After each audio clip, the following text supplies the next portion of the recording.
The paint is brought along in wheeled containers, and 2 containers are connected to each filling plant. The idea is that as one container is emptied, the pipeline can be switched over to the other one while the empty one is being refilled, thus preserving a continuous flow of paint to the filling machine.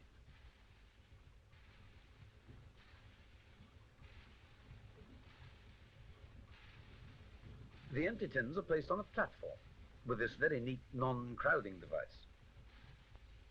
You've no doubt all tried to get into the underground during the rush hour and know what a jam that can be. But this sort of thing's looked after here, and all the tins file through neatly in their turn. Of course, nobody wants a tin of paint that's going to leak all over the place, so every tin must be tested for leaks.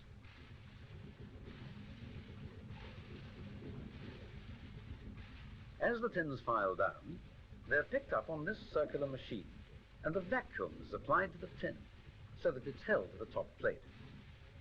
As the machine revolves, the plate is raised, lifting the tin off the bottom.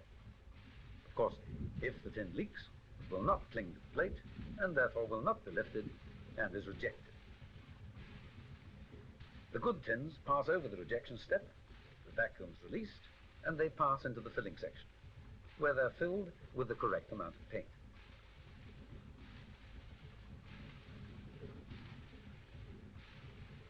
The lid is put on the tin and passed on a belt conveyor for labeling.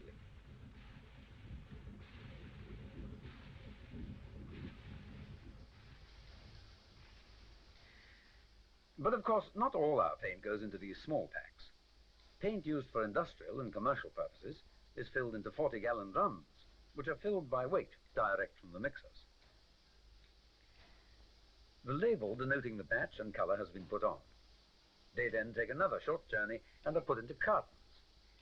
The filled tins of paint now go to the mechanical warehouse, which holds over 1 million gallons and is the largest in Europe. All paint is stored according to size, colour, finish, etc., in its appropriate place. Orders containing quite a number of items arrive, and the items are loaded in the trays, which are transported around the warehouse, suspended from a chain conveyor. A dial is set on the tray, so that at the end of the conveyor, the tray will shunt itself into its correct delivery point.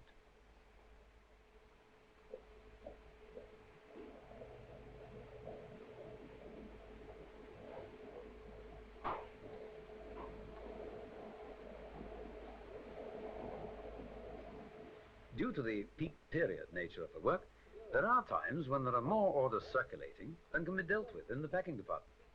So, there is a huge storage loop of trays circulating in this building, very similar to stacked aircraft circling an airport, waiting for permission to land.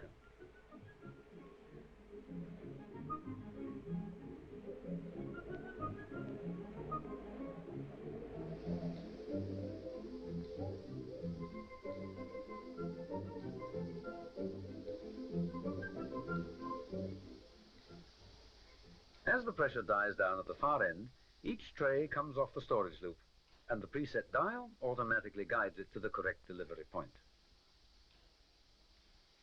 All the trays containing the various items for one order arrive at the same delivery point. The completed orders are thus assembled.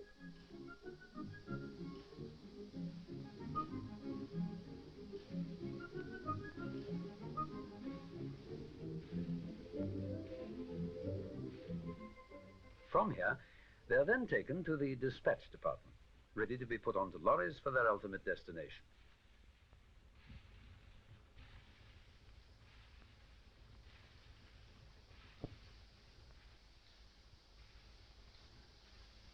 Here again, the very latest mechanized methods are used.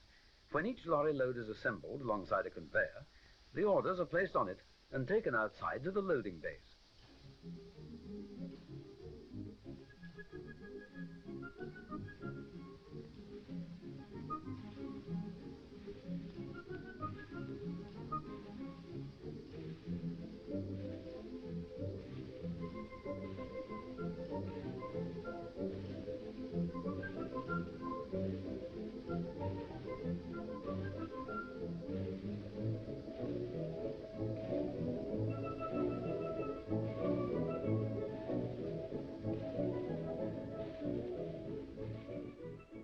The far end of the conveyor is telescopic and can be extended right into the lorry and adjusted as needed to reduce manual handling when stacking inside the lorry.